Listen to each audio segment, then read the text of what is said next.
जय भारत दोस्तों, welcome to future IAS with doctor Manoj Bharat. आज का एजेंडा है प्रीलिम्स हिट के अंदर हाई इम्पैक्ट थीम्स हम देखेंगे। आज हम कवर करेंगे आर्ट एंड कल्चर के सारे पीवाईक्यूज़ 2014 से लेके 2025 तक। और इसको एक पीवाईक्यू को जो हम अच्छे से जो है एनालाइज करेंगे, डिसेक्ट करेंगे एंड उसके बेसिस पे जो है हम लास्ट में जो है एफआईक्यूज़ निकालेंगे कि कुछ बेसिक सी थीम्स हैं जिनको मैं हिट बोलता हूँ, हाई इम्पैक्ट थीम्स हैं, जिनको आपको एनालाइज करके एक क्वेश्चन को एनालाइज करके एक स्टेटमेंट को एनालाइज करके और you will be able to predict कि 2026 में कहाँ से क्या क्वेश्चन आ सकते हैं। ये अगर क्वेश्चन डायरेक्ट मतलब ठीक है, वो कोचिंग वाली बकैती नहीं करेंगे कि यहीं से क्वेश्चन आएगा। तो पॉइंट इज़ कि आपको उसकी अंडरस्टैंडिंग हो जाएगी कि हाँ ऐसे ऐसे क्वेश्चन आते हैं, आपको एक कॉन्फिडेंस आ जाएगा, है ना, to explore the unknown waters अगर ऐसा कोई क्वेश्चन आ भी जाता है तो। एंड आर्ट एंड कल्चर में लार्जली देखो सबसे बड़ा हवा रहता है आर्ट एंड कल्चर का कि क्वेश्चन नहीं होते। द पॉइंट इज़ कि आर्ट एंड कल्चर में आधे क्वेश्चन भी सही हो जाए, वो उस दिन लक की बात होती है, सारे क्वेश्चन सही हो जाए, सारे गलत भी हो जाए।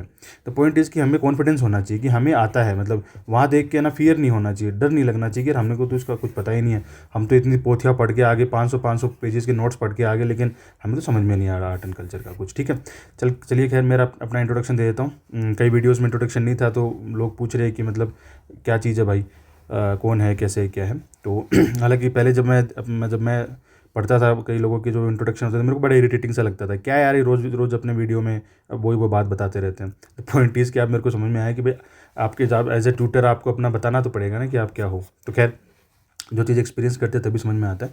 तो मेरी कम्पिटिटिव एग्ज़ाम्स, मेरा नाम है डॉक्टर मनोज भारत। मेरी कम्पिटिटिव एग्ज़ाम्स की जो है जर्नी ये रही है कि मैंने राष्ट्रीय मिलिट्री स्कूल चैल में का एग्ज़ाम क्लियर किया था एंड चैल हिमाचल से मैंने पढ़ाई की है। उसके बाद में जो है मैं एनटीएससी स्कॉलर हूँ, नेशनल टैलेंट सर्च एग्जामिनेशन, आपको इस एग्ज़ाम के बारे में पता होगा। एंड देन मैंने एमबीबीएस किया है SMS medical college Jaipur Rajasthan से, और मैंने पीजीडी किया है मेंटल हेल्थ के अंदर। और अगर मेरी यूपीएससी की डिटेल्स की बात करें तो मैंने 2 प्रीलिम्स क्वालिफाई की हैं, 2 मेंस क्वालिफाई किए हैं एंड 2 इंटरव्यू दिए हैं इंक्लूडिंग दिस वन। कुछ लोग मेरे को ऐसे फनीली ये भी पूछ रहे थे कि भाई ये क्या है, मतलब एक्चुअली ये मेरी भतीजी है और ये मेरा भतीजा है। अब ये ना 3 साल का हो गया, इसको हमने अभी तक बताया नहीं है कि इंसान है ना, इसको अभी तक ये लगता है कि वो बंदर ही है, तो वो गोद में कभी नहीं आता है। ये हमेशा ही पैर को पेड़ की डाली समझ के चिपट जाता है, तो ये यहीं रहता है हमेशा। तो चलिए आज का एजेंडा स्टार्ट करते हैं, आर्ट एंड कल्चर के पीवाईक्यूज़।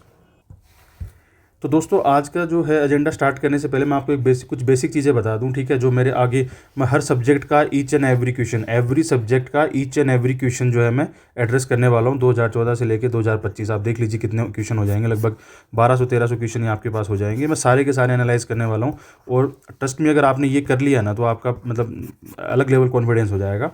अब यहाँ पर होता क्या है ना, देखो यूपीएससी वर्सेज कोचिंग इंडस्ट्री चल रहा है, ठीक है, मतलब यूपीएससी तो ये क्लेम करती है कि नॉर्मल एजुकेशन से, नॉर्मल बेसिक मटेरियल से भी आप आईएएस बन सकते हो, बट कोचिंग इंडस्ट्री वाले बोलते हैं नहीं, आपको तो मतलब हमारे पास आना पड़ेगा, ये करना पड़ेगा, वो करना पड़ेगा। एंड द रियलिटी इज़ की ठीक है, कंपटीशन इतना ज़्यादा हो गया है तो चीज़ें बहुत कॉम्प्लिकेट हो गई हैं, बट रियलिटी कहीं ना कहीं ये भी है कि मतलब मेरे कई सीनियर्स एंड दोस्त कोचिंग इंडस्ट्रीज़ में काम करते हैं, तो मतलब उनका जो मोडस ऑपरेंडी जो होता है, उनका जो मोडस ऑपरेंडी वही होता है कि आप बहुत ज़्यादा सिंपल कर देंगे तो फिर हमें कौन पूछेगा।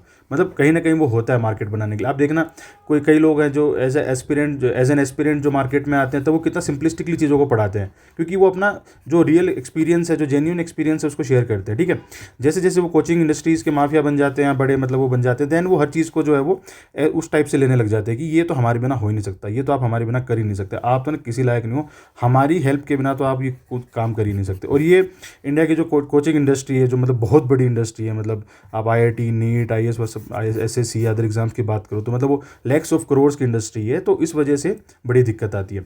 क्योंकि मैं एस्पिरेंट हूँ, अभी पैसा कमाने का कोई ऐसा वो है नहीं, तो मैं आपको मेरी कोशिश ये है कि जो जैसी चीज़ें हैं वो सिंपलिस्टिक वे में आपको समझा दी जाए, एकदम एज सिंपल एज पॉसिबल। और आपके फीडबैक से मैं काफ़ी मोटिवेटेड रहता हूँ कि मतलब, तो अभी मैं आज का जो है स्टार्ट करता हूँ। एक चीज़ जो मेरा जो अप्रोच रहेगा वो ये रहेगा कि पहला अप्रोच ये रहेगा कि एनाटॉमी की बात करते हैं। एनाटॉमी का मतलब क्या होता है, जैसे मैंने एमबीबीएस किया ना, मैंने एमबीबीएस किया है, आप लोगों में जो भी एमबीबीएस किए होंगे या फिर आपके जो भी रिस्पेक्टिव फील्ड्स होंगे, फर्स्ट ईयर में एक एनाटॉमी नाम का हमारा सब्जेक्ट होता है। ठीक है, उसमें क्या करते हैं, हमको एक कैडेवर देते हैं ना, एक मुर्दा देते हैं, और पूरी साल हमें उसको खोल खोल के देखना होता है कि कौन सी नर्व कहाँ है वगैरह वगैरह, मतलब अंडरस्टैंडिंग कि हम अपनी पूरी लाइफ में क्या करने वाले हैं, उसके बाद जाके जो है लाइव पेशेंट के ऊपर धीरे धीरे बेसिक ऐसे करके 10 साल में एक डॉक्टर तैयार होता है। ठीक है, मतलब 5 साल में हो जाता है वैसे तो, लेकिन एक अच्छा डॉक्टर कम से कम 10 साल में तैयार होता है। तो यही पॉइंट है कि एक एक क्वेश्चन की एनाटमी को हम समझेंगे, एक एक क्वेश्चन की एनाटमी को, उसके आंसर पे नहीं जाएंगे। मतलब आई नो मैनी पीपल, मतलब मैनी फ्रेंड्स जिनको ना मतलब 2014 से लेके 25 तक के आंसर्स रटे हुए हैं, ए जी उसका वो होगा, इसका ये होगा, बट उनका प्रीलिम्स नहीं निकलता अनफॉर्चुनेटली। द रीज़न इज़ कि आंसर्स रट के बैठ गए कि इसका तो और जब भी कहीं मॉक में कहीं पीवाईक्यू में आता है फट से लगा देते हैं, उनको कॉन्फिडेंस आ जाता है। मैं ऑनेस्टली बता रहा हूँ, और अभी भी मैं एक भी आंसर आपको नहीं बताने वाला हूँ, क्योंकि भाई मेरे को खुद को याद नहीं रहता। तो पॉइंट इज़ कि मैं उसको एनालाइज करने पे कि ये स्टेटमेंट आई है तो क्यों आई है, आंसर तो देखी जाएगी, उसके लिए तो मैं अलग से 1000 क्वेश्चन ये लगा लूँगा, 1000 जो है कुछ टेस्ट वेस्ट लगा लूँगा, वो सब कर लूँगा ना, 2000 क्वेश्चन हो जाएंगे। तो पॉइंट इज़ कि आया क्यों है, क्यों पूछा है, और इसे मेरे को समझना क्या है, उस पर मेरे को जो है फोकस करना है। And the third thing is suggestion. एक आपके लोगों के लिए सजेशन है, एक इस वीडियो को देखिए आप, ये PYQs को लेके एक सजेशन आप लोगों को देखिए। ये मेरी प्रीलिम्स PYQ की जो है कॉपी है।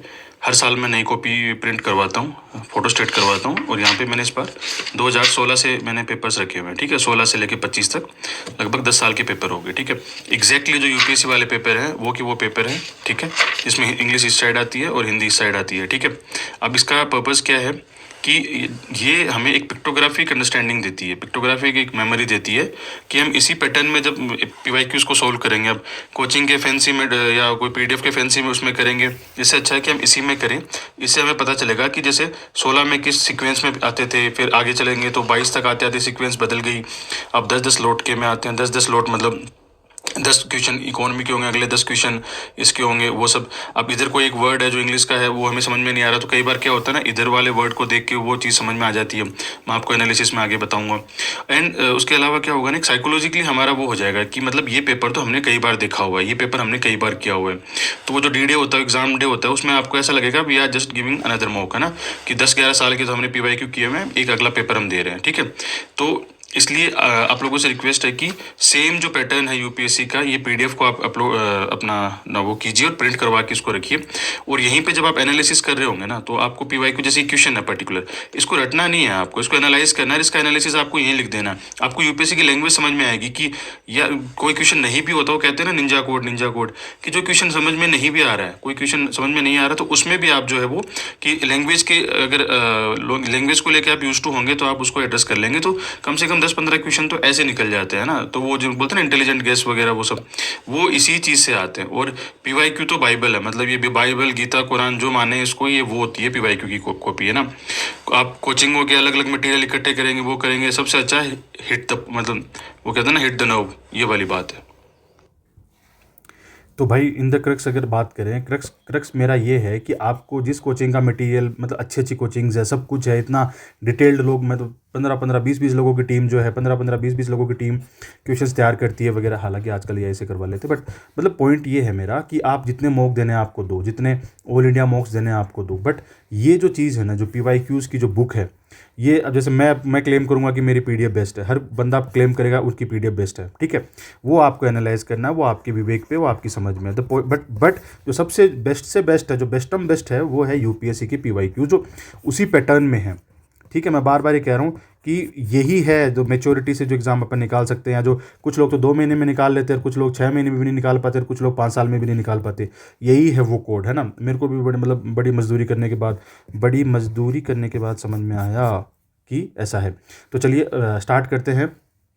मैं आप लोगों को, that is my promise to you, कि मैं अगले 1 महीने या जो भी टाइम रहेगा, मतलब मेरे रिजल्ट के अकॉर्डिंग, जो कि 3 या 5 मार्च के बीच में आने वाला है, 6 मार्च के बीच में आने वाला है, मैं आपको 2014 से लेके 2025 तक के कितने हो गए, 1200 क्वेश्चन हो गए ना, 1200 PYQ, एक PYQ मैं आपको ऐसा एनालाइज करा दूंगा। हाँ, आपको पढ़ना आपके कंटेंट में से ही है वो आपको, और कैसे कैसे आगे आगे बढ़ते जाएंगे आप समझते चले जाएंगे उस चीज़ को। चलिए आज का एजेंडा स्टार्ट करते हैं। तो भाई सबसे पहले तो आपको तसल्ली से बैठना है। ठीक है, सबसे पहले तो आपको तसल्ली से बैठना है ना, जल्दीबाजी नहीं करनी है, एक एक क्वेश्चन जो है एनालाइज होगा। दूसरी बात, मैं आपको फॉर्मेट बता देता हूँ। ये मैंने एक सिलेबस की PDF डाली हुई है ना, हर एक सिलेबस के पॉइंट में से मैंने आपको पिछले वाले उसमें समझाया, प्लीज़ उसको देख लेना। GS1 का मैंने सिलेबस डिकोड किया है, 2 का किया है, 3 का किया है, 4 का किया है। इससे पहले के जो 3 वीडियोज़ थे वो प्लीज़ देख लेना। अब जैसे ये एक पॉइंट है सिलेबस का, Indian culture from ancient to modern times, मतलब आज भी अगर कुछ हमारे कल्चर की चीज़ है तो वो पूछी जाएगी। सेलिएंट एस्पेक्ट्स पूछे जाएंगे, आर्ट फॉर्म्स लिखा हुआ है साफ साफ, लिटरेचर लिखा हुआ है और आर्किटेक्चर लिखा हुआ है। ये 3 चीज़ें लिखी हुई है, इसके अंदर काफ़ी चीज़ें आ जाएंगी, ठीक है। वो मैं आपको तोड़ के दिखाऊंगा कैसे। फॉर्मेट मेरा ये रहेगा, ये मैंने आपको समझा दिया। फॉर्मेट मेरा ये रहेगा कि ये 2014 का क्वेश्चन है, 8 नंबर इन सेट ए। मेरा जितना भी जो PDF आपको जितने भी आगे मिलने वाली है, मैंने सेट ए को फॉलो किया हुआ है। तो it will be 2014 8th number question, ठीक है। And it will be 2014 21 number question, ठीक है। यहाँ से आपको ऐसे ऐसे देखना है। सेकेंड थिंग इज़ कि यहाँ पे मैं इसी टॉपिक में अगर कुछ मेंस का भी क्वेश्चन आया होगा उसको भी मैं एड्रेस करूँगा कि मेंस में भाई इस साल जैसे प्री में ये क्वेश्चन आ गया, जैसे मान लो कोई चीज़ जो है 2013 में घटित हुई है ना, and subsequently in 2024 prelims the question was asked and also in 2024 mains the same question was asked in a mains format, in a analytical format. तो ये अपना वो रहेगा। तो मैं 2014 से लेके 2025 तक के MCQ अपन करेंगे, ठीक है, प्रीलिम्स के, एंड ऑल्सो जो मेंस के क्वेश्चंस हैं वो भी अब करेंगे। तो ये वन स्टॉप आपका सोल्यूशन होगा अगर आप तसल्ली रखेंगे। तो जल्दीबाजी करेंगे, ऐसा जेनजी माफिक अपने आप को वो करेंगे कि नहीं मैं तो काम नहीं होगा। देखो ये सीरीज़ एंड होते होते आपको मज़ा आ जाना है, पैसा वसूल हो जाना, ये मेरी गारंटी है। तो चलिए पहले ना आर्ट एंड कल्चर को अच्छे से समझते हैं कि आर्ट एंड कल्चर को डीमोस्टिफाइड करते हैं पहले ना, डीमोस्टिफाई करते हैं पहले कि ये ऐसा मतलब वो बना हुआ है ना कि मतलब इससे पढ़ लो उससे पढ़ लो 50 किताबों से पढ़ लो फिर भी नहीं आता है। वो एक मैं आपको थोड़ा सा पहले एनालिसिस बताता हूँ कि उसके बाद में PYQs एक एक करके देखते हैं अपन। तो सबसे पहले तो अपन पढ़ते हैं ये क्या है, आर्ट एंड कल्चर क्या है, ancient, medieval, modern art and culture, ये सब्जेक्ट का नाम है, ठीक है। अब सबसे पहले अपन पढ़ते हैं 3 चीज़ें होती हैं, एक होती है प्री हिस्ट्री, एक होती है क्या प्री हिस्ट्री, एक होती है फिर प्रोटो हिस्ट्री, ठीक है, और एक होती है हिस्ट्री। यहाँ से एकदम बेसिक से स्टार्ट करते हैं, ठीक है, फिर आगे आगे जो है आगे एनेट उसको खोलते चले जाएंगे। प्री हिस्ट्री का है जहाँ पे कोई भी रिटर्न रिकॉर्ड हमारे पास नहीं है, किसी भी चीज़ का नो रिटर्न रिकॉर्ड, कोई भी रिटर्न रिकॉर्ड है वो हमारे पास नहीं है किसी भी चीज़ का, ठीक है। तो इसमें रिटर्न रिकॉर्ड नहीं है। यहाँ पे क्या है, रिटर्न रिकॉर्ड है बट हमें समझ में नहीं आया, दैट इज़ हमने डिसाइफर नहीं किया है, ठीक है। और यहाँ पे रिटर्न रिकॉर्ड भी है और हमने डिसाइफर भी कर दिया। मैं एग्जांपल के थ्रू आपको समझाता हूँ कि एक टाइमलाइन वाइज चलेंगे। देखो history is about story telling way में चलेंगे ना, रटना नहीं है कुछ भी, सिर्फ अपने को जैसे कि हाँ भाई बंदर से लेके आज 2026 तक अपन कैसे पहुँचे उस फॉर्मेट में अपन चलेंगे ना। जैसे एंथ्रो वाले स्टूडेंट चलते हैं, और एंथ्रो मेरे भाई 270 नंबर थे, है ना, ठीक ठाक नंबर थे मतलब। और मैं एंथ्रो को भी इसी से फॉलो करता हूँ ना कि यहाँ से लेके पहला बंदर से लेके आज का मैं बंदर, हम बंदर से बंदर हमने कैसे कवर किया। तो चलिए देखते हैं ना। सबसे पहले अगर बात करें प्री हिस्ट्री की, बात करें अपन, प्री हिस्ट्री मतलब कोई रिटर्न रिकॉर्ड नहीं है। तो हमारी सारी जो अंडरस्टैंडिंग होगी यहाँ पे, हमारी सारी अंडरस्टैंडिंग कहाँ से होगी, आर्कियोलॉजिकल एविडेंसेस से होगी। कहाँ से होगी, आर्कियोलॉजिकल एविडेंसेस से होगी सारी की सारी। जो हमारी अभी आर्कियोलॉजिकल एविडेंसेस क्या होते हैं, या स्टोन टूल हम देखेंगे कि कौन कैसे पत्थर यूज़ करते थे वगैरह वगैरह। प्री में क्वेश्चन आया हुआ है चीज़ का, आपको अगर पता हो तो, है ना। फिर वहाँ की जो पोट्री कुछ मिल जाए या फिर कोई फॉसिल मिल जाए कि भाई ये जैसे लूसी का फॉसिल मिला तो हमने उससे निकाला कि कैसे क्या था। यहाँ पे देखो आर्कियोलॉजिकल एविडेंस, और यहाँ पे क्या दिया हुआ है ये देखो, अब इसके लैंग्वेज को पढ़ेंगे अगर, है ना, आर्किटेक्चर ये वो, तो आर्कियोलॉजिकल एविडेंसेस से हमें पता चलेगी चीज़ें, ठीक है। जैसे कोई टूल मिल गया, कोई कुछ चीज़ मिल गई, कोई ऐसे किसी पत्थर के ऊपर इनग्रेंड मिल गया, कुछ गेहूँ वेहूँ का, तो पता चलेगा उस टाइम के लोग गेहूँ खाते थे। कुछ कॉटन के कुछ वो मिल गए तो यार उस टाइम के लोग कॉटन यूज़ करते थे। तो ये आर्कियोलॉजिकल एविडेंसेस हमें चीज़ें पता चलेंगी, ठीक है। उसके बाद हिस्ट्री जहाँ से स्टार्ट होती है, प्री हिस्ट्री तक क्या चलता है, आर्कियोलॉजिकल एविडेंसेस। फिर यहाँ से जो स्टार्ट होती है प्रोटो हिस्ट्री, बहुत छोटा सा टाइम होता है, खासकर जैसे अपना IVC टाइप था। यहाँ से फिर लिटरेरी एविडेंसेस आते हैं ठीक है, कहाँ क्या लिखा है वगैरह वगैरह। तो ठीक है, पहले प्री हिस्ट्री की अगर बात करें तो प्री हिस्ट्री के अंदर सबसे पहले अगर इसको और खोल दें तो लगभग हमें 20 लाख साल पहले चलते हैं ना। 20 लाख साल पहले इस पीरियड को क्या बोलते हैं, पेलियोलिथिक पीरियड। क्या बोलते हैं, पेलियोलिथिक पीरियड, ठीक है। उसके आगे वाले पीरियड को बोलते हैं क्या, मेसोलिथिक पीरियड। तसल्ली से सुनना भाई आपको, मतलब एक बार हो सकता है कष्ट हो सुनने में, मज़ा आ जाएगा, समझ में आ जाएगा। देन आता है नियोलिथिक पीरियड, एंड देन आया चालकोलिथिक पीरियड। देन आया क्या, चालकोलिथिक पीरियड। पेलियोलिथिक पीरियड मतलब पेल मतलब पाषाण बोल सकते हैं ना, ओल्ड मतलब बेसिकली ओल्ड, लिथिक का मतलब होता है स्टोन। तो बेसिकली जो पहला जो हमारे पास टूल आया था वो स्टोन से आया था। और अपन एंथ्रो में पढ़ते हैं कि हमारा जो ह्यूमन इवोल्यूशन है ना, सॉरी ह्यूमन इवोल्यूशन है वो हमारे टूल मेकिंग से, जैसे हमारा अंगूठा जो है वो काम करने लगा, हम खड़े होने लगे वगैरह वगैरह, यहाँ से। और आज भी देख लीजिए आप, सारा का सारा इवोल्यूशन, जैसे एआई भी है, AI is also a tool, internet of thing tool. तो पत्थर से लेके यहाँ तक इस टूल मेकिंग से ना, जो जैसे अगर टूल के नाम पे इंजन बना लिया वो डेवलप हो गए, टूल के नाम पे हथियार बना लिए डेवलप हो गए, आज भी टूल के नाम पे मिसाइल विसाइल। तो हमारा इवोल्यूशन टूल पे बेस्ड है। तो ये सबसे पहला लिथिक मतलब palaeolithic, old tool, old stone age, ठीक है, इसको बोलते हैं ओल्ड स्टोन एज। ये कब तक चली? लगभग 10,000 BC तक चली, मतलब बहुत लंबी चली है, ठीक है, 10,000 BC तक चली, ठीक है। उसके बाद आते हैं मेजोलिथिक। ये हर जगह की अलग अलग होती है। इंडिया की लगभग 10,000 से 8,000, कहीं पे 2,000 साल तक मतलब BC तक भी चली है ऐसे, क्योंकि ये ट्रांजिशन फेज था। ये मीजो का मतलब क्या होता है? मिडिल स्टोन, यानी कि ट्रांजिशन फेज है। देन आती है new stone, new stone age. यहाँ पे क्या हुआ? यहाँ पे एग्रीकल्चर वगैरह स्टार्ट हो गया, ठीक है। अब ये ना देखेंगे आप, इसको इतने 20 लाख साल लग गए, ये कुछ हज़ार साल चली, 2,000, 3,000 कुछ, कहीं पे 8,000 साल चली। इंडिया में जो न्यू आई, जैसे एग्रीकल्चर आया, हम सेटल्ड हो गए, ठीक है, हमने डोमेस्टिकेशन स्टार्ट कर दिया। और प्लांट एंड एनिमल, प्लांट मतलब वीट वगैरह वो सब। पहले तो ऐसे हंटर गैदरर थे, है ना, मार के या चुग के खाते थे, चुगने मतलब चुग के खाते थे। एंड फिर हमने एनिमल्स को डोमेस्टिकेट करना स्टार्ट किया, ठीक है। मतलब हम कहते हैं ना, हमने डोमेस्टिकेट करना स्टार्ट किया। प्रीलिम्स में क्वेश्चन भी आते हैं इसमें। बेसिकली हमें डोमेस्टिकेट कर लिया गया, वीट ने हमें डोमेस्टिकेट कर रखा है। पहले तो हम कहीं भी घूम लेते थे, अब वीट के पास रहना पड़ता है। तो खैर, ये न्योलिथिक एज आई। और ये कितनी चली? लगभग ये चली लगभग इसको अगर बात करें तो लगभग ये 1000 BC तक जो है वो चली। उसके बाद या उससे भी 1000 तो नहीं कहेंगे, लगभग 2100 BC तक ये चली, ठीक है। फिर आई चालकोलिथिक एज। चालकोलिथिक एज क्या होती है? जब हमारे पास कॉपर आ गया। चालको इज कॉपर, लिथिक मतलब टूल, तो कॉपर भी है और स्टोन भी है। कॉपर आ गया हमारे यहाँ पे, हमारे कॉन्टेक्स्ट में बात करें तो हड़प्पा, IVC। कितनी बार प्रीलिम्स में क्वेश्चन आया कॉपर कॉपर कॉपर कॉपर, वो यहाँ से आया कि चालकोलिथिक एज कॉपर हो गई, ठीक है। अब इससे हम कहाँ पे एंटर कर गए? इससे हम एंटर कर गए प्रोटो हिस्ट्री में, क्योंकि हम सेटल्ड हो गए, एग्रीकल्चर हो गया हमारे पास, डोमेस्टिकेशन हो गया। जैसे जैसे एग्रीकल्चर हुआ तो विलेजेस बनने लग गए, है ना, हमने हंटिंग गैदरिंग छोड़ दी। विलेजेस से धीरे धीरे सिविलाइजेशन मतलब बड़े होते चले गए, तो सिविलाइजेशन बनती चली गई वगैरह वगैरह। हम कहाँ पे आ गए? हम IVC पे आ गए। और IVC की को प्रोटो हिस्ट्री क्यों बोलते हैं? क्योंकि रिटर्न रिकॉर्ड्स तो स्टार्ट हो गए, बट उनको हमने डिसाइफर नहीं कर पाया। अब आपको ये सोचना है या मुझे बताना है कमेंट में, IVC की कौन सी स्क्रिप्ट है जो हम, कौन सी स्क्रिप्ट थी जिसको हम अभी तक डिसाइफर नहीं कर पाए हैं, ठीक है। खारोस्ती थी, ब्राह्मी थी, या कोई और थी, मतलब जो भी है। मैं अपने ग्रुप पे ना MCQs भी अब स्टार्ट करूँगा, है ना। MCQs पूछूंगा मैं आपसे ग्रुप पे अपने, और मतलब आर्ट एंड कल्चर के कम से कम मेरा टारगेट है कि मैं 200-300 MCQ डालूँ वहाँ पे, है ना, बेस्ड ऑन अपना इस एनालिसिस के बेसिस पे। तो ऐसे क्वेश्चन मैं वहाँ पूछा करूँगा आपसे, तो आप प्लीज़ उसको करना। गलत होगा वो ज़्यादा अच्छा, गलत होगा तो क्या होगा? माइंड की इंसल्ट होगी, और इंसान जो है ना वो इंसल्ट से ही सीखता है ना। आप ये देखिए, अगर गांधी जी को ट्रेन से नहीं फेंका होता ना तो वो गांधी जी नहीं बनते ना, मस्त बैरिस्टर बन के ज़िंदगी जी रहे होते। डॉक्टर अम्बेडकर को अगर उस घड़े से पानी पी लेने दिया होता ना तो वो डॉक्टर अम्बेडकर नहीं बनते, ठीक है। वो सोशल जस्टिस के लिए मुहिम नहीं छेड़ते, है ना। क्या बोलते हैं, अगर रानी झांसी को अगर वहाँ पे अगर गद्दी मिल जाती उनके बच्चे के लिए ना, तो वो अपने तो गद्दी मांग ही नहीं रही थी, महिला कहाँ मांगती हैं।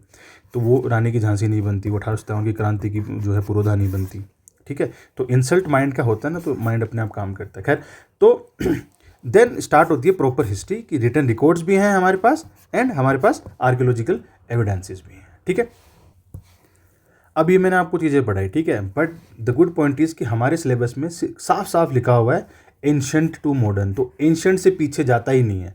एंशंट में बस प्रोटो हिस्ट्री जरूर आ जाती है IVC वगैरह की, प्री हिस्ट्री पे क्वेश्चन आता ही नहीं है, ठीक है। तो जो मैंने ऊपर की राम कहानी आपको समझाने के लिए बताई, इससे क्वेश्चन नहीं आता है।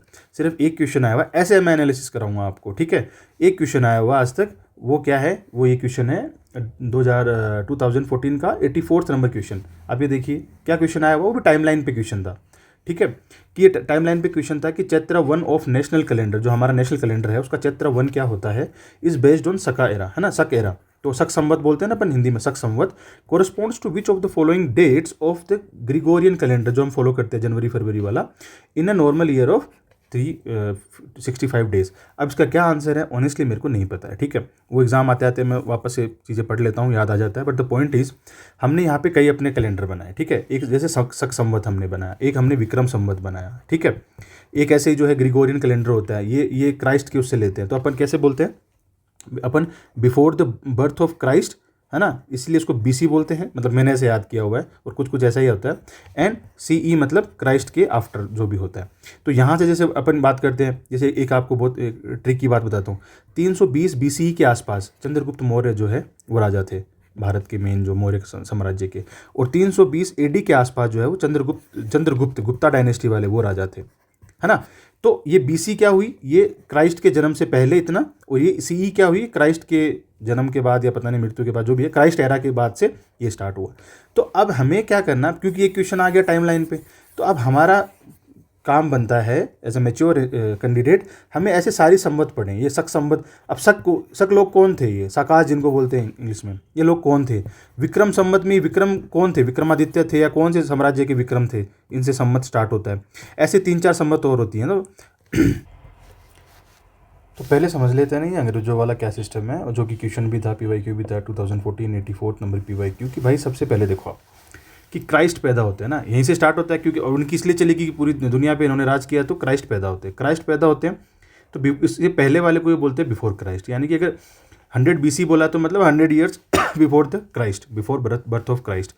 ऐसे ही 500 ईयर्स, तो ऐसे ही मगध मतलब 326 का मतलब क्या हुआ, 326 BC का मतलब क्या हुआ, जब मौर्यन एम्पायर की स्थापना हुई थी, है ना, या अलेक्जेंडर आया था, कि क्राइस्ट से पहले 326 साल पहले। तो ये उल्टा चलता था, ठीक है। ये कैसे चलता था, उल्टा, यानी कि बिफोर क्राइस्ट होता था, ठीक है।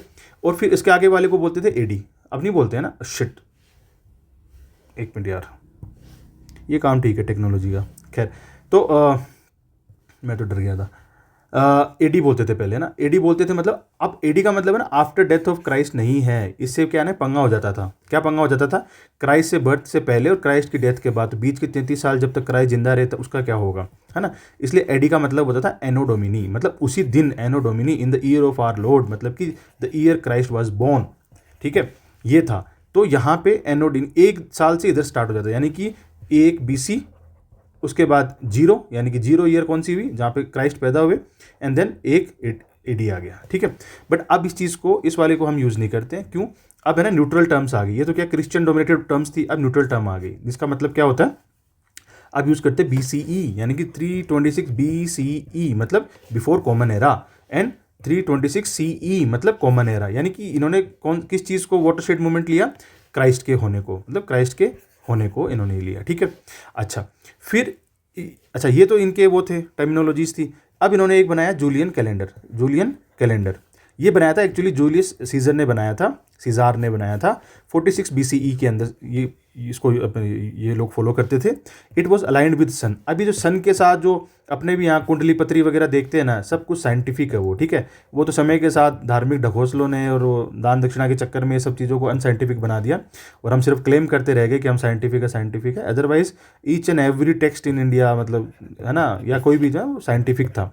अब होता क्या है, साइंटिफिक चीज़ों को जब कम पढ़े लिखे लोग या कम समझदार लोग अपने फ़ायदे के लिए यूज़ करते हैं, तो उसको वो एकदम से रिलीजियस बना, वो मतलब समझ लो ना, डॉगमेटिक बना देते हैं, और फिर उसके बेसिस पे दूसरे लोगों को रूल करना होता है, और वो सब चीज़ें होती हैं, ठीक है। तो खैर, तो ये जूलियन कैलेंडर चलता था 1582 में। जो पोप थे उन्होंने 1582, उस टाइम के जो पोप थे 1582 में, 1582 में उन्होंने क्या किया, ग्रिगोरियन कैलेंडर लेके आए। क्यों लेके आना पड़ा ग्रिगोरियन कैलेंडर, इसलिए लेके आना पड़ा कि जो ये अलाइंड विद सन वाला था ना, ये एक साल में लगभग 365.25 या 28 ऐसे डेज होते थे, ठीक है। तो हर साल है ना 11 मिनट का लोचा हो जाता था। अब आप ना ज्योग्राफी में चीज़ को पढ़ोगे, लीप ईयर कैसे आती है, क्यों आती है, तो ये ग्रिगोरियन कैलेंडर में उस चीज़ को एड्रेस किया गया कि the every 4th year is leap year, और ऐसे करके उसको एड्रेस किया गया। अब आप देखो कितनी इंपॉर्टेंट चीज़ है ये। 2014 में इन्होंने क्वेश्चन पूछा, ठीक है। ज्योग्राफी में हर साल, हर दूसरी साल क्वेश्चन पूछ लेते हैं, क्या अलाइनमेंट है, कैसे है, क्या नहीं, ठीक है। सी सेट में देखो, वो तब पैदा हुआ, उस साल में पैदा हुआ, आपने गलती से लीप ईयर को अगर लैप्स कर दिया, तो मतलब समझ रहे हो कितनी लार्जर अंडरस्टैंडिंग और कितनी इजी वाली अंडरस्टैंडिंग की बात है। क्योंकि यार कल को आप वही दोबारा आते हैं ना, आप फ्यूचर IAS हो, कल को आप IAS बनोगे, आपको बेसिक अंडरस्टैंडिंग होनी चाहिए कि आपके पास अगर कोई महिला लेके आती है अपने पुराने डॉक्यूमेंट लेके आती है कि मैं तो जी उस साल पैदा हुई थी ये और आपने लीप ईयर अगर काउंट ढंग से नहीं किया, कुछ नहीं किया, तो आप अगर एक साल भी गोचा खा गए तो मतलब समझ रहे हो ना, छोटी छोटी मतलब मोटी बातें हो जाती हैं। तो खैर, तो ये ग्रिगोरियन कैलेंडर जो क्वेश्चन था यहाँ पे आते हैं, तो ये सोलर कैलेंडर था। ये क्या था? ये सोलर कैलेंडर है जो अब हम इसको फॉलो करते हैं, ठीक है। ये साइंटिफिक कैलेंडर है, सोलर कैलेंडर है, ठीक है। इसमें जैसे जैन का मतलब जेनुस होता है, ये कोई वहाँ की ग्रीक गोडेस होंगे या गॉड होंगे। फैब का मतलब फैब्रुआ होता है, ऐसे ऐसे करके ये होता है, ठीक है। तो ये तो हमने देखा किसका, अंग्रेज मतलब जो इंग्लिश या जो भी है क्रिश्चियन कैलेंडर्स वगैरह देखे, ठीक है, जो क्वेश्चन आया हुआ था। अब अपन देखते हैं हिंदू कैलेंडर्स देखते हैं, ठीक है। उसके बाद इस्लामिक कैलेंडर्स भी देखेंगे अपन, ठीक है। और देखते हैं कोई सिख वगैरह का है कि नहीं है। ये हिंदूज़ के देखते हैं अपन, ठीक है। अब जैसे हिंदूज़ में एक कलयुग होता है ना, कलयुग कहाँ से स्टार्ट हुआ? 3102 BC, है ना। 3102 BCE में स्टार्ट हुआ, कॉमन एरा में। कलयुग कहाँ से स्टार्ट हुआ? कृष्णाज डिपार्चर, लॉर्ड कृष्ण जब चले गए। अब ये कृष्ण तो महाभारत के टाइम से थे, उससे पहले के टाइम से भी थे, है ना। चले गए का मतलब क्या हुआ? आपने स्टोरी पढ़ी होगी ना, कृष्ण को श्राप मिला था और वो सब जो भी है, जो भी स्टोरी बनी है। बट कलयुग यहाँ से स्टार्ट होता है ऑफिशियली, ठीक है। अब आप सोच रहे होंगे सब क्यों क्यों पढ़ा रहा हूँ भाई? आपकी अंडरस्टैंडिंग के लिए पढ़ा रहा हूँ, ठीक है। आप मतलब ठीक है यार, मतलब कई सालों तक आपको प्रीलिम्स भी देनी है, इस साल भगवान करे आपका सब निकल जाए वगैरह वगैरह। बट ये चीज़ें तो लाइफ में काम आनी है, यहीं से क्वेश्चन आने, कब पूछ ले फिर वो जिस साल क्वेश्चन आ जाएगा फिर उचक उचक के सारी किताबों में जी हम फर्स्ट हमने बताया वो वाली बात हो जाएगी। तो एक बार थोड़ा सा इसलिए मैंने कहा कि तसल्ली बख्श इन चीज़ों को आप सुनिए। शुरू में थोड़ा टाइम लगता है, फिर चीज़ें रिपीट होने लग जाएंगी। जैसे जैसे आप 2022 के बाद मतलब 2020-22 तक आएंगे ना, चीज़ें इतनी रिपीट होने लग जाएंगी कि आपको लगेगा अरे यार आज ले लो एग्ज़ाम, मैं बताता हूँ इस एग्ज़ाम को। तो खैर अगला क्या है? अगला है विक्रम संवत। हमारे हिंदूज में देखा बात करें तो कलयुग हो गया, ठीक है। विक्रम संवत, शक संवत, गुप्त संवत, हर्ष संवत। हिंदी में प्रोनाउंस करूँगा मैं इनको ना, वो अपन क्या करते हैं अंग्रेजों के गुलाम, आगे ए लगा देंगे, उसको विक्रमा कर देंगे, सका कर देंगे। हिंदी में बात करते हैं ना, विक्रम संवत। क्या है ये? विक्रम संवत। ये है शक संवत, ये है गुप्त संवत, ये है हर्ष संवत, और ये मुस्लिम्स का हिजरी जो कैलेंडर है वो, ठीक है। विक्रम संवत स्टार्ट कहाँ से होता है? 57 BCE से। BC का मैंने ऊपर आपको बता दिया, ठीक है। अब आप देखिए विक्रमादित्य कौन थे? राजा विक्रमादित्य थे ऑफ उज्जैन के विक्रमादित्य हुए। और इस साल इन्होंने क्या हुआ था? शक को हराया था, ठीक है। शक को हराया था, ठीक है। अब क्योंकि ये मतलब नॉर्थ की बातें हैं तो नॉर्थ और नॉर्थ वेस्ट में इस चीज़ को बहुत ज़्यादा मानते हैं। एक बात मतलब इसको नॉर्थ और नॉर्थ वेस्ट में ना ये मेन कैलेंडर है हमारा, ठीक है। इसको कैसे कल को आपसे पूछ ले, सी सेट में ही पूछ ले विक्रम संवत से एडजस्ट करो, या फिर यहाँ पूछ ले, है ना। तो कैसे करेंगे? जैसे ज्योग्राफी में पूछ लेते हैं ना, इसको इतना डाल के एडजस्ट करो कि कौन सा डे होगा, क्या होगा। इधर को कैलिफोर्निया में गए तो ये तारीख था, रशिया में गए तो वो तारीख था। उस टाइप का क्वेश्चन बन सकता है कि 2026 चल रहा है। अब क्योंकि 57 साल पहले है ये अपने से, तो इसमें 57 जोड़ दो, तो आज विक्रम संवत में कौन सी साल चल रही है? 2083 चल रही है, 2083 चल रही है, ठीक है। और इसमें हम अप्रैल को लेते हैं ना, इसमें हम क्या लेते हैं? अप्रैल को लेते हैं। इसमें हम अप्रैल को लेते हैं, याद रखना। क्यों अप्रैल को क्यों लेते हैं? कि चैत्र ये मास होता है। चैत्र मास कैसे? मतलब it is the arrival of spring, यानी कि बिगिनिंग ऑफ हार्वेस्ट सीजन। आ रही बात समझ में? तो इसका प्रॉपर नाम क्या होता है? चैत्र शुक्ल प्रतिपद, ठीक है। देखिए आज को मैं आपको ना कुंडली पढ़ना भी सिखाता हूँ। चैत्र शुक्ल प्रतिपद मतलब गवर्नमेंट का वो उस टाइप का अप्रोच है। तो ये चीज़ों के बारे में और आपको आपके कल्चर के बारे में देखो पता ही होना चाहिए ना। चैत्र शुक्ल प्रतिपद यानी कि first day of bright fortnight of Chaitra month, यानी कि जब स्प्रिंग फेस्टिवल स्टार्ट होता है वहाँ से हमारा पहला साल स्टार्ट होता है। इसलिए हमारा हर चीज़ जो है वहीं से अलाइंड होती है, क्योंकि और वो हमारे कंडीशंस के हिसाब से सुटेबल भी है। बट हम तो क्या अंग्रेजों की वो मानते रहते हैं, ये हमारे कंडीशंस के हिसाब से सुटेबल है, क्योंकि हमारी because India is a agrarian society, और हमारे जो चीज़ें हैं वो ऐसे होती है। अब आप देखिए क्यों बार बार यूपीएससी इन्हीं के क्वेश्चन पूछती है। पोंगल हो जा भाई हरा, पोंगल, संक्रांति, लोहड़ी, होली, उगाड़ी। क्यों? क्योंकि ये सारे के सारे संक्रांति, मकर संक्रांति कब आती है? जब सन जो है रेखा के ऊपर चला जाता है, ठीक है। अच्छा, ये सारे के सारे साइंटिफिक है, क्योंकि इसी साइकिल से इस जो अब जितने भी कैलेंडर होते हैं वो सोलर होते हैं, हिजरी कैलेंडर को छोड़ के। इस साइकिल के हिसाब से जो है ये ऊपर आ गया। अब सर्दी चली जाएगी। आप देखना मकर संक्रांति अगले दिन है ना, रजाई मतलब इतनी ज़्यादा जरूरत नहीं पड़ती है। देन ये आपका पोंगल हो गया, लोहड़ी हो गया, सॉरी होली हो गया, उगाड़ी हो गया। They mark the arrival of spring की। इस टाइम पे हमारा जो गेहूं वगैरह होता है वो छोटा होता है। लोहड़ी में भी तभी देखोगे आप, लोहड़ी में क्या करते हैं ना, लोहड़ी में क्या करते हैं, गेहूं की आल जो जो कच्चा गेहूँ होता है उसकी आल सेकते, क्योंकि उस टाइम पे कच्चा गेहूँ अवेलेबल होता है। इस टाइम पे होली में क्या जलाते हैं, पक्का गेहूँ जलाते हैं। वो तो स्टोरी बाद में, मतलब पार्डन मी, है ना, वो जो मिथ्स जो जुड़ गई हैं बाद में कि प्रहलाद थी होली का, वो तो स्टोरीज बन गई हैं। द रीज़न वॉज दिस कि वी वर एग्रीरियन सोसाइटी वगैरह वगैरह। अब देखिएगा कि होलिका का मेंशन कहाँ हुआ है, कब हुआ है लास्ट टाइम, मतलब फर्स्ट टाइम वगैरह, है ना, वो एक अलग चीज़ें हैं ना, मैं उसमें नहीं जाता हूँ। बट ये आप देखिए कि होली, क्योंकि स्प्रिंग फेस्टिवल स्टार्ट हो चुका है, तो यहाँ से हमारा जो है विक्रम संवत स्टार्ट होता है, ठीक है। ऐसे हमारा शक संवत में इज 78 सी बोलते हैं इसको, ठीक है। ये मतलब बीसी जो स्टार्ट हुआ ना, वो बीसी क्राइस्ट वाला, वहाँ से 78 ईयर्स बाद स्टार्ट होता है। इसको कोई किंग थे जिनका नाम था साली वाहन करके, या तो उन्होंने स्टार्ट किया या कनिष्क ने स्टार्ट किया। बट ये कनिष्क वाला थोड़ा डाउटफुल लगता है मेरे को, कि वो तो शक नहीं थे, वो तो कुषाण थे, तो आई डोंट नो, है ना ये, बट हो सकता है शक कैलेंडर। ये आपको बहुत इंटरेस्टिंग बात बताता हूँ, 1957 से it is India's national calendar. ये तो हम सब ज़्यादा मानते हैं, ठीक है। एंड इट इज़ शक जो संवत है, it is India's national calendar since 1957। ये बात आपको याद रखनी है।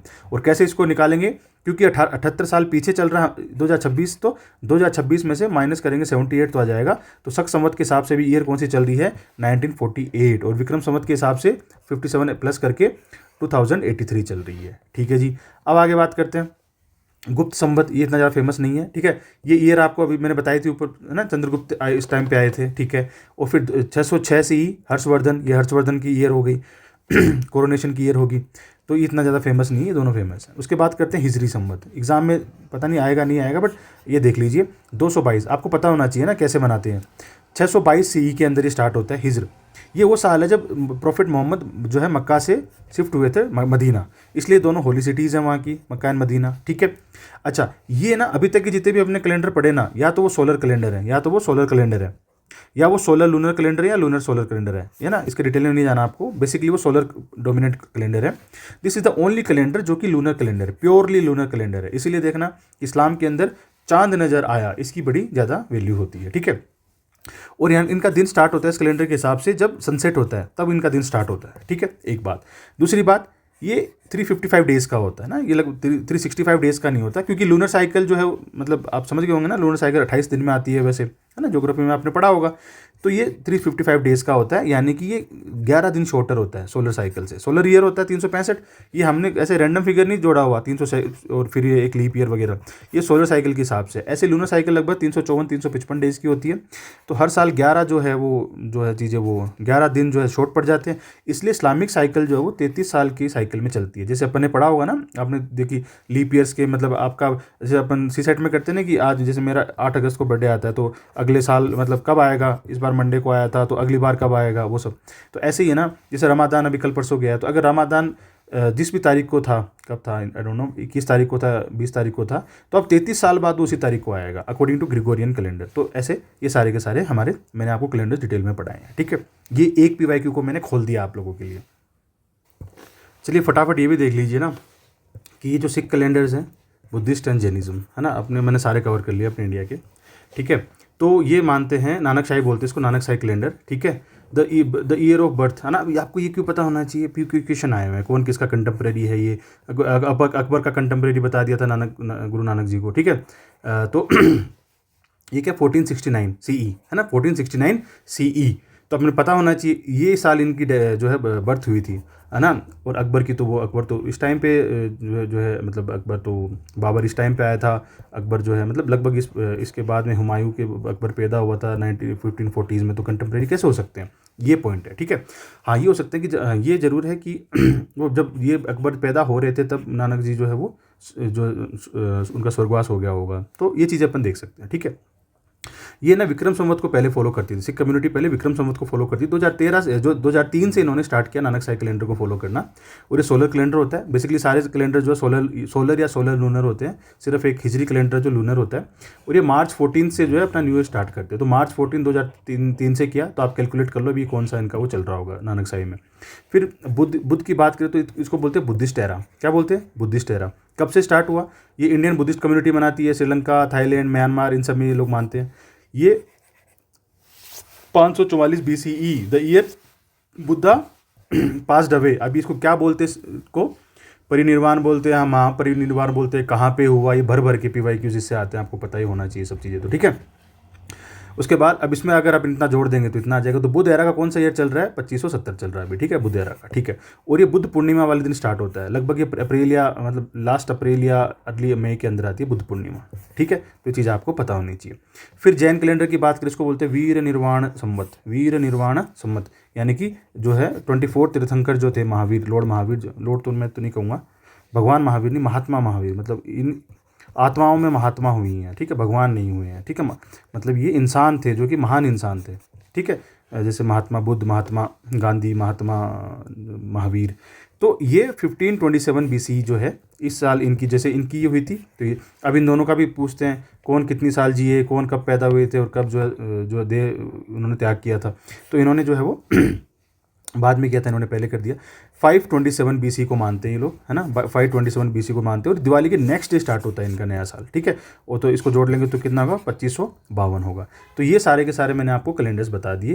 ये टाइमलाइन पे एक क्वेश्चन आया हुआ था। अब अगर आप चीज़ को इग्नोर करेंगे ना, अगर आप ये चीज़ को, एक तो देखो एक बार में समझ के रख लो, ठीक है, तो मोटा मोटी क्वेश्चन हो जाता है। दूसरा, इसको इग्नोर करेंगे ना कहीं मतलब फंसेगा ये मामला, 1 या 2 नंबर से प्रीलिम्स रह जाएगा ना, बहुत दुख होता है। मेरा रहा था भाई 2022 वाला, है ना, बहुत दुख होता है। तो खैर ये अब आप सोच रहे हो कि 35 मिनट का वीडियो है और एक ही क्वेश्चन इसने एड्रेस किया है। द पॉइंट इज़ कि जैसे जैसे आगे बढ़ेंगे आपकी जो अंडरस्टैंडिंग और आपकी जो चीज़ों के लेके वो बढ़ती चली जाएगी, एंड बाद में आके चीज़ें इतनी रिपीट होने लग जाएंगी कि हम फटाफट कर देंगे। तो मैं इस वीडियो को यहीं एंड कर रहा हूँ, ठीक है। Thank you very much. अगले वीडियो से मैं स्टार्ट करता हूँ प्रॉपर जो आर्ट एंड कल्चर की जो और जो है timeline wise. Okay, thank you. जय भारत।